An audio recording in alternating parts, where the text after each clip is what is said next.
When I moved into my new apartment, I was just happy to find something cheap. Old building, creaky floors, weird smell, but it was mine. The first time I noticed the door, I thought it was just a closet. Small, wooden, no handle. I tried to open it. Nothing. It wouldn't budge, so I ignored it.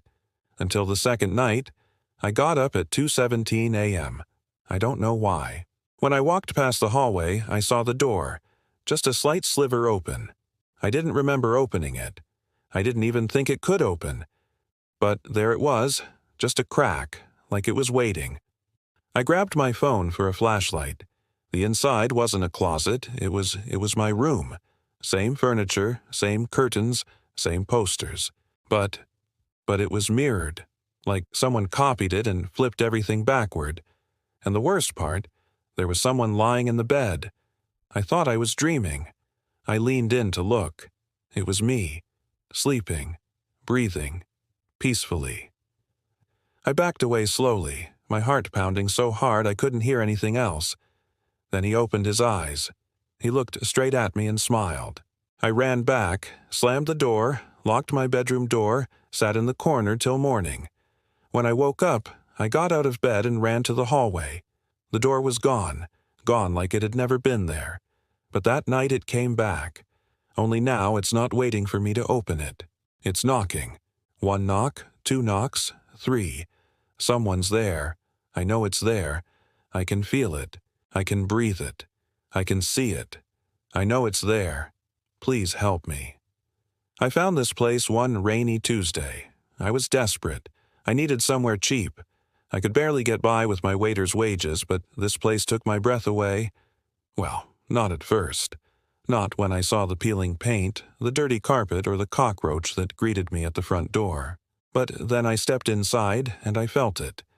This house had potential. Sure, there were cobwebs in every corner and enough dust bunnies to build a small village, but under all that grime, I could see the beautiful wood floors, the built-in bookshelves, and the claw foot tub. All it needed was some elbow grease and a lot of bleach.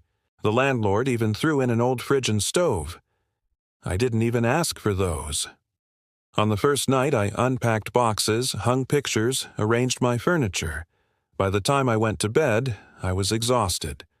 I slept like a baby and didn't wake up until 7 a.m. the next day. That's when I heard it.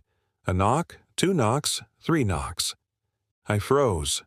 Was I imagining things? I lived alone. My only visitors were the exterminator and the cable guy. Plus, I had a Doberman. If anyone was out there, I knew Bruno would let me know. But then I heard it again, louder this time. 1 knock, 2 knocks, 3 knocks. "Who's there? Is anyone out there?" I called out. Only silence answered me. Then I remembered the spare bedroom. I hadn't cleaned it yet, so I figured whatever was out there probably took shelter when they heard me come in. I went to check. The room was empty, the window wide open. Outside, the wind howled like a banshee.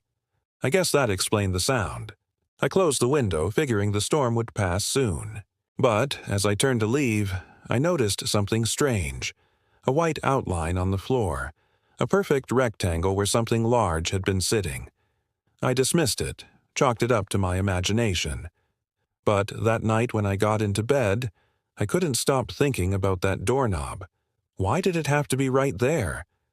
My eyes grew heavy. Before long, I was fast asleep. I didn't wake up. I just sort of came to, aware of a presence in the room with me. I tried to sit up, but something heavy kept pulling me down. I struggled to make out what was happening. Then I saw him. Sitting on the edge of the bed, shrouded in darkness, was a tall, gaunt man with sunken eyes and skin like old parchment. His gaze was fixed on me, unwavering, intense. He didn't speak, but I heard his voice in my head. "Help me," he whispered. "Help me get out." Then he was gone. The next morning after, of course, sleeping with one eye open, I went to the spare bedroom. The air was thick with the smell of mildew and decay. In the corner was a wooden box filled with old, yellowed documents. As I began to sift through them, a faded photograph fell out. In it, I saw the same gaunt man standing in front of the house.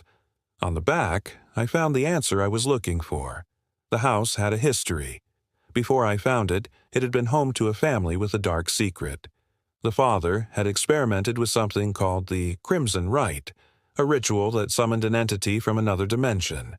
But it went horribly wrong and trapped the creature in our world. I didn't believe it at first, but after finding more evidence, I realized it was true. Now, I'm not sure if I can escape its grasp, but I hope this warning reaches those who find my story. Stay far away from my house because whoever is trapped inside wants out and will do anything to make that happen. Will you be the one to let him free?